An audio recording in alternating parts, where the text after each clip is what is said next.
بسم اللہ الرحمن الرحیم ڈیئر اسٹوڈنٹس، یہ پانچواں سبق ہے مکاتیب غالب نئی اردو کا۔ مصنف کا نام اسد اللہ خان غالب ہے، اور اسد اللہ خان غالب کے حوالے سے جو تعارف ہے یہ آپ کو کہیں پر نہیں ملے گا، نہ کسی شرح سرمایہ نہ کسی ہیلپنگ بک میں۔ تو آپ نے جو ہے نا یہ ذرا ڈیفرنٹ کر کے لکھنا ہے، ڈیفرنٹ کر کے لکھیں گے تو آپ کے اچھے مارکس آئیں گے۔ ٹاپرز بچے خاص طور پہ ان چیزوں کو فالو کریں۔ اچھا، نجم الدولہ، نظام جنگ، دبیر الملک، مرزا نوشا، مرزا اسد اللہ خان غالب ان عظیم شخصیات میں سے ایک ہیں جنہوں نے اردو ادب کو نئے ذہن اور نئے انداز فکر سے آشنا کیا۔ نثر میں ان کا سرمایہ وہ خطوط ہیں جو ان کی زندگی ہی میں عود ہندی کے نام سے اور کچھ ان کی وفات کے بعد اردو معلیٰ کے نام سے کتابی صورت میں شائع ہوئے تھے۔ بقول سید عبداللہ، علمی نثر کا آغاز سر سید سے اور ادبی نثر کا آغاز غالب سے ہوا۔ غالب نے اردو نثر کو نئی زندگی دی۔ وہ جدید نثر کے بانی اور خطوط نویسی میں یکتا ہیں۔ بقول آل احمد سرور، غالب نے مراسلے کو مکالمہ بنا دیا۔ اتنی خوبصورت نثر لکھتے تھے۔ وہ کہتے ہیں کسی کی والدہ وفات پا گئی نا تو اس کے دوست کی، تو کہتے ہیں ہائے ہائے وہ نہ بچی۔ اب دیکھیں، یہ پہلے خط کی طرف آتے ہیں، اس میں یہ ریلیٹڈ اشعار جو ہے نا وہ آپ لوگوں نے لکھنے ہیں۔ ریلیٹڈ اشعار دیکھیں، پہلا خط ہے بنام علاء الدین علائی چوک، اس میں مطلب کہ لوہارو کا ذکر ہوتا ہے، جی جنگ کے حوالے سے دلی کا ذکر ہوتا ہے نا۔ چوک جس کو کہیں وہ مقتل ہے، گھر بنا ہے نمونہ زندہ کا، شہر دلی کا ذرہ ذرہ خاک، تشنہ خون ہے ہر مسلمان کا، کوئی وہاں سے نہ آ سکے یہاں تک، آدمی وہاں نہ جا سکے یہاں کا۔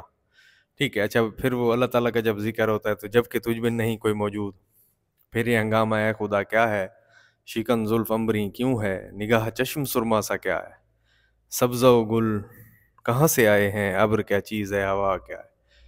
پھر وہ غم ہستی کا ہو اسد کس سے جز مرگ علاج، شمع ہر رنگ میں جلتی ہے سحر ہونے تک۔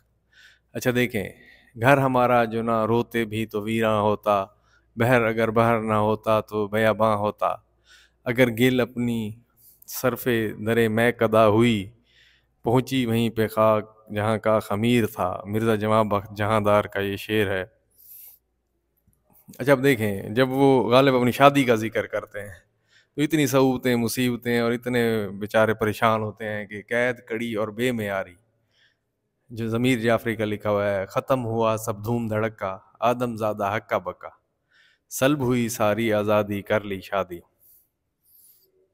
اچھا، دل ہی تو ہے نہ سنگ و خشت، درد سے بھر نہ آئے کیوں، روئیں گے ہم ہزار بار کوئی ہمیں ستائے کیوں، قید حیات و بند غم اصل میں دونوں ایک ہیں، موت سے پہلے آدمی غم سے نجات پائے کیوں۔ آخر پہ وہ غم کا بہت ذکر کرتے ہیں۔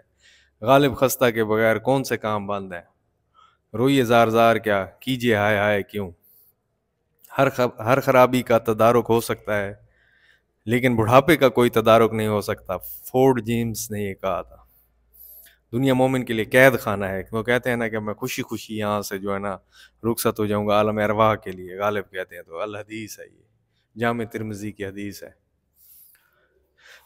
اسی طرح پھر یہ دوسرا خط ہے مکاتیب غالب بنام مرزا ہر گوپال تفتہ، رہی اب ایسی جگہ چل کر جہاں کوئی نہ ہو، ہم سخن کوئی نہ ہو اور ہم زباں کوئی نہ ہو، بے در و دیوار سائی گھر بنایا چاہیے، کوئی ہمسایہ نہ ہو اور پاس باں کوئی نہ ہو، پڑیے اگر بیمار تو کوئی نہ ہو تیمار دار، اور اگر مر جائیے تو نوحہ خاں کوئی نہ ہو، کوئی امید بر نہیں آتی، کوئی صورت نظر نہیں آتی، موت کا ایک دن معین ہے، نیند کیوں رات بھر نہیں آتی، مرتے ہیں آرزو میں مرنے کی، موت آتی ہے پر نہیں آتی، کعبے کس منہ سے جاؤ گے غالب، شرم تم کو مگر نہیں آتی، ایسا آسان نہیں لہو رونا، دل میں طاقت جگر میں حال کہاں، مزمحل ہو گئے قوہ غالب، وہ عناصر میں اعتدال کہاں۔ اچھا، ان کے چہرے پہ مسافت کے نشاں ہوتے ہیں جن کی قسمت میں کرائے کے مکان ہوتے ہیں۔ وہ کرائے کے مکان میں رہتے ہیں نا، تو کشتی نوح میں رہنے کا اتفاق ہوا، ٹھیک ہے، 3 مہینے تک، ٹھیک ہے۔ محسن غریب لوگ بھی تنکوں کے ڈھیر ہیں، ملبے میں دب گئے کبھی پانی میں بہہ گئے۔ تو پانی اتنا برستا ہے، برسات ہوتی ہے تو گھر جو ہے وہ کشتی نوح کا نمونہ لگتا ہے۔ تو یہ اسی طرح جو ہے نا یہ دوسرے خط کے حوالے سے آپ لکھ سکتے ہیں، ٹھیک ہے، اور اس کو 30 سے 35 منٹ میں آپ نے اس کویسچن کو حل کرنا ہے خوبصورت طریقے سے، ٹھیک ہے، اور یہ سجانا ہے اس کو. تو انشاءاللہ جب آپ اس طریقے سے لکھیں گے تو تشریح والے سوال میں آپ کے پورے مارکس آئیں گے. اوکے، اللہ حافظ.